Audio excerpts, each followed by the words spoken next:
কিয় কিছুমান মানুহৰ জীৱনত সুযোগ নিজে আহি দুৱাৰত খুন্দা মাৰে আৰু কিছুমান মানুহে সুযোগ বিচাৰি বিচাৰি ক্লান্ত হৈ পৰে। কিয় কিছুমান মানুহ দুখৰ মাজতো উজলি উঠে আৰু কিছুমান মানুহ সুখৰ মাজতো ভাঙি পৰে। ই কেৱল ভাগ্যনে, নে ইয়াৰ আঁৰত আছে কিছুমান গোপন মানসিক শক্তি? আজিৰ ভিডিঅ'ত মই আপোনাক ইয়াৰ বিষয়ে ক'ম। শেষলৈ চাব, কাৰণ আপুনি হয়তো এতিয়ালৈকে নিজৰ ভিতৰৰ শক্তিটো চিনিয়ে নাপালে। প্ৰিয় দৰ্শক, যদি আপোনাৰ ব্যক্তিগতভাৱে কিবা সমস্যা হৈ আছে, তেনেহ'লে ভিডিঅ'ৰ স্ক্ৰীনত দিয়া নাম্বাৰত আমাক যোগাযোগ কৰিব। আমি আপোনাৰ সমস্যাসমূহ সমাধান কৰিবলৈ চেষ্টা কৰিম। ভিডিঅ'টো শ্বেয়াৰ কৰি দিব আৰু কমেণ্টত লিখিব থেংক ইউ ইউনিভাৰ্ছ, জয় বজৰং বুলি। এতিয়া হওক ভিডিঅ'ৰ পৰৱৰ্তী অংশলৈ যাওঁ। আপুনি কেতিয়াবা লক্ষ্য কৰিছেনে, একেটা পৰিস্থিতিত দুজন মানুহ থকাৰ পাছতো এজন আগবাঢ়ে, আনজন পিছ পৰি থাকে। এজনে কয় মোৰ ভাগ্য বেয়া, আনজনে কয় এইটো মোৰ পৰীক্ষা। দুয়োজনৰ মাজত পাৰ্থক্যটো ক'ত? পাৰ্থক্য মনৰ ভিতৰতে আছে। ভাগ্য কোনো যাদু মন্ত্ৰ নহয়। ভাগ্য মানে সুযোগৰ দুৱাৰ। কিন্তু সেই দুৱাৰ খুলিবলৈ লাগে মানসিক শক্তি। যদি মন দুৰ্বল, সুযোগ আহিলেও দেখা নাপায়। যদি মন শক্তিশালী, বাধাও সুযোগ হৈ পৰে। ভাগ্য সদায় সজাগ হৈ থাকে। ভাগ্যই চাই আপুনি প্ৰস্তুত হয়নে নহয়। যিজন মানুহে ভিতৰতে হাৰ মানে, তেওঁৰ বাবে ভাগ্য নীৰৱ হৈ থাকে। কিন্তু যিজন মানুহে কষ্টৰ মাজতো কয় মই হাৰ নামানো, মই ভাঙি নপৰোঁ, মই অপেক্ষা কৰিম, তেওঁৰ বাবে ভাগ্যই অপেক্ষা কৰে।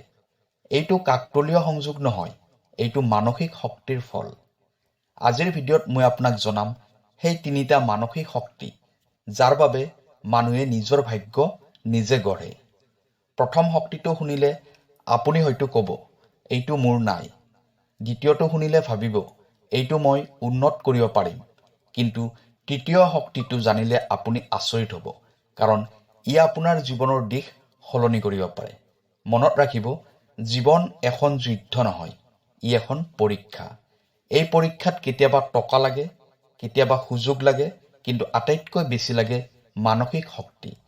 যদি আপোনাৰ মন স্থিৰ, বিশ্বাসী আৰু পজিটিভ, তেনেহ'লে ভাগ্যও আপোনাৰ সৈতে হাত মিলাব।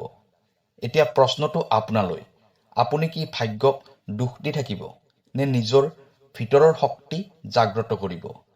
এতিয়া আপোনাক মই জনাম প্ৰথম মানসিক শক্তিটো যাৰ অবিহনে ভাগ্য নীৰৱ হৈ থাকে। প্ৰথম মানসিক শক্তিটো হৈছে অটল আত্মবিশ্বাস। এতিয়া আপুনি কওক, আপুনি নিজৰ ওপৰত সম্পূৰ্ণ বিশ্বাস ৰাখেনে, নে ভিতৰে ভিতৰে নিজৰ ওপৰতে সদায় সন্দেহ কৰে? আত্মবিশ্বাসে কিয় ভাগ্যক আকৰ্ষণ কৰে জানি লওক।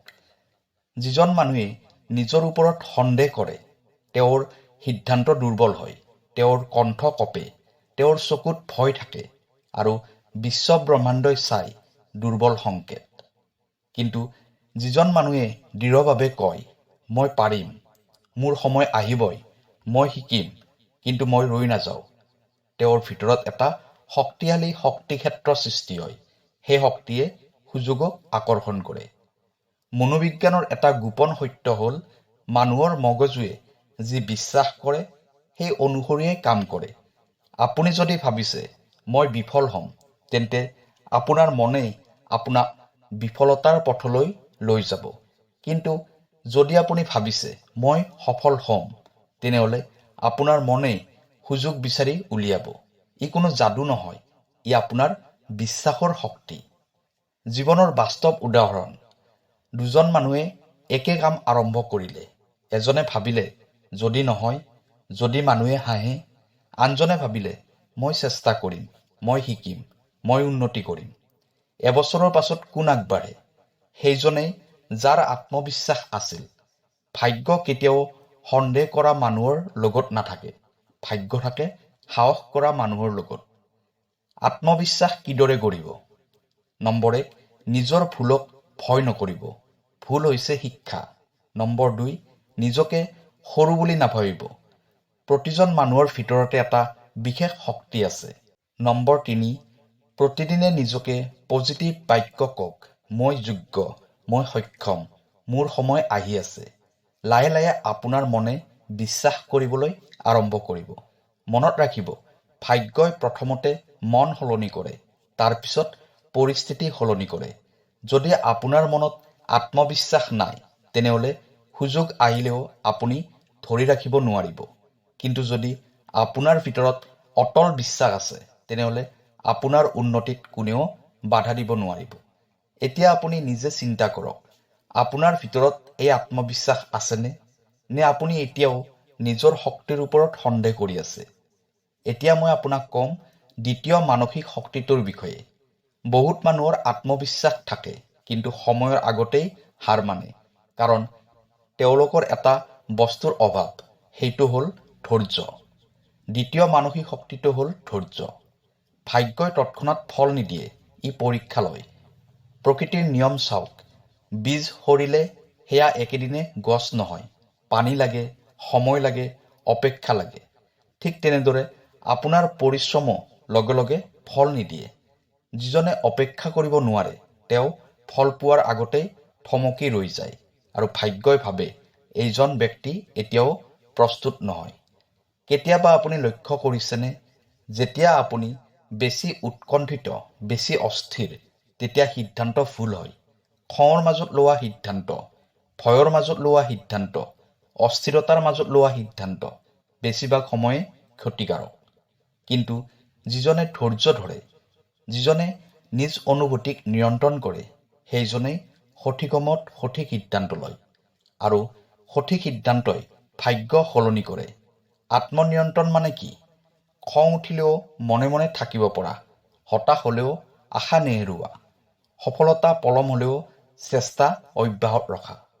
যিজন মানুহে নিজ অনুভূতিক নিয়ন্ত্ৰণ কৰিব পাৰে, সেইজন মানুহক পৰিস্থিতিয়ে নিয়ন্ত্ৰণ কৰিব নোৱাৰে। ভাগ্যই তেনেকুৱা মানুহকে বেছি সহায় কৰে। এটা গভীৰ উপলব্ধি, জীৱনত 3টা সময় আহে। নম্বৰ 1 অপেক্ষাৰ সময়, নম্বৰ 2 পৰীক্ষাৰ সময়, নম্বৰ 3 ফলৰ সময়। বেছিভাগ মানুহে অপেক্ষাৰ সময়তেই হাৰ মানে, কিন্তু যিজনে অপেক্ষা কৰে সেইজনেই ফল পায়। ধৈৰ্য হৈছে সেই শক্তি যিয়ে আপোনাক সময়ৰ লগত সংগতি ৰাখে। নিজকে এটা প্ৰশ্ন সোধক, আপুনি কিমান সময় অপেক্ষা কৰিব পাৰে? এমাহ, 2 মাহ, এবছৰ, নে সফলতা পোৱাৰ আগতেই হাৰ মানে? যদি আপুনি সঁচাকৈ ভাগ্যৰ সহায় বিচাৰে, তেনেহ'লে ধৈৰ্য ধৰিব শিকিব লাগিব। মনত ৰাখিব, আত্মবিশ্বাসে আপোনাক আৰম্ভ কৰায়, কিন্তু ধৈৰ্যই আপোনাক গন্তব্যস্থানলৈ লৈ যায়। এতিয়া জনাম আটাইতকৈ গুৰুত্বপূৰ্ণ শক্তিটো, যিটো নাথাকিলে আত্মবিশ্বাস আৰু ধৈৰ্য দুয়োটাই ধ্বংস হয়। আপোনাৰ আত্মবিশ্বাস আছে, ধৈৰ্যও আছে, কিন্তু যদি মন সদায় নিগেটিভ হয়, তেতিয়া কি হ'ব? নিগেটিভ মনে ভাগ্যৰ দুৱাৰ বন্ধ কৰি দিয়ে। পজিটিভ চিন্তা কিয় শক্তিশালী? মানুহে যি ভাবে, তেওঁৰ মনে সেইটো দিশৰ ফালে শক্তি পঠিয়ায়। যদি আপুনি সদায় কয়, মোৰ ভাগ্য বেয়া, মোৰে কিয় সদায় সমস্যা হয়, মই দুৰ্ভগীয়া, তেনেহ'লে আপোনাৰ মনেই সমস্যা বিচাৰি উলিয়াব।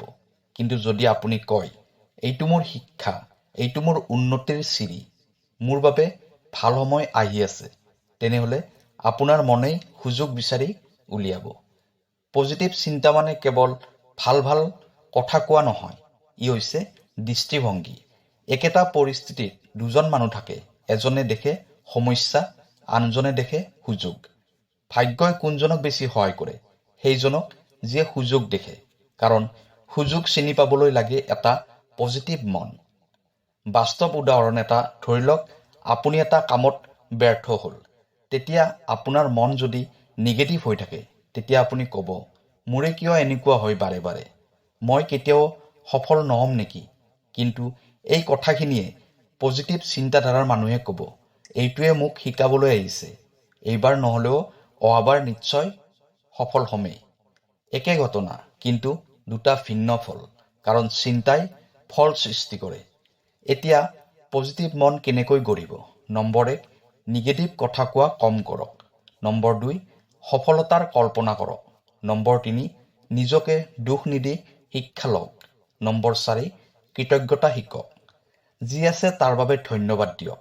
যেতিয়া আপুনি কৃতজ্ঞতা প্ৰকাশ কৰে, তেতিয়া আপোনাৰ মন অভাৱৰ পৰা সম্ভাৱনালৈ সলনি হয় আৰু সেই মুহূৰ্তৰ পৰাই ভাগ্য সলনি হ'বলৈ আৰম্ভ কৰে। মনত ৰাখিব, আত্মবিশ্বাসে আৰম্ভ কৰে, ধৈৰ্যই আগবঢ়ায়, কিন্তু পজিটিভ চিন্তাই শক্তি জীয়াই ৰাখে। পজিটিভ মন এটা পোহৰ, আৰু পোহৰৰ ওচৰত অন্ধকাৰ থাকিব নোৱাৰে। এতিয়া আপুনি নিজে ভাবক, আপোনাৰ চিন্তা কিমান পজিটিভ। আপুনি সমস্যা বেছি দেখেনে সুযোগ?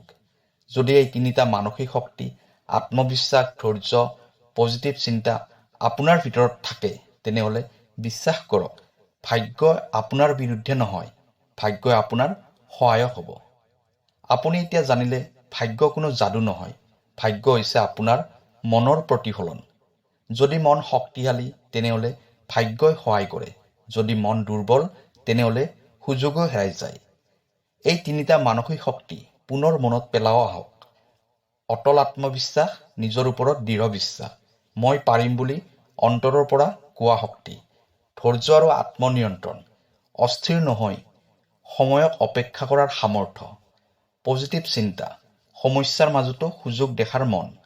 এই তিনিটা শক্তি একেলগে থাকিলে আপুনি কেৱল ভাগ্যৰ বাবে অপেক্ষা নকৰে, আপুনি ভাগ্য সৃষ্টি কৰে। এতিয়া এই শক্তিবোৰ কেনেকৈ সক্ৰিয় কৰিব? প্ৰতিদিনে এই তিনিটা কাম কৰিব। ৰাতিপুৱা উঠি নিজকে তিনিটা পজিটিভ বাক্য ক'ব। মই সক্ষম, মই আগবাঢ়িছোঁ, মোৰ বাবে ভাল সময় আহি আছে। 10 মিনিট নীৰৱে চিন্তা কৰিব, নিজৰ লক্ষ্যৰ কথা কল্পনা কৰিব। দিনৰ শেষত কৃতজ্ঞতা লিখক, আজিৰ দিনটোত কি ভাল ঘটনা ঘটিল।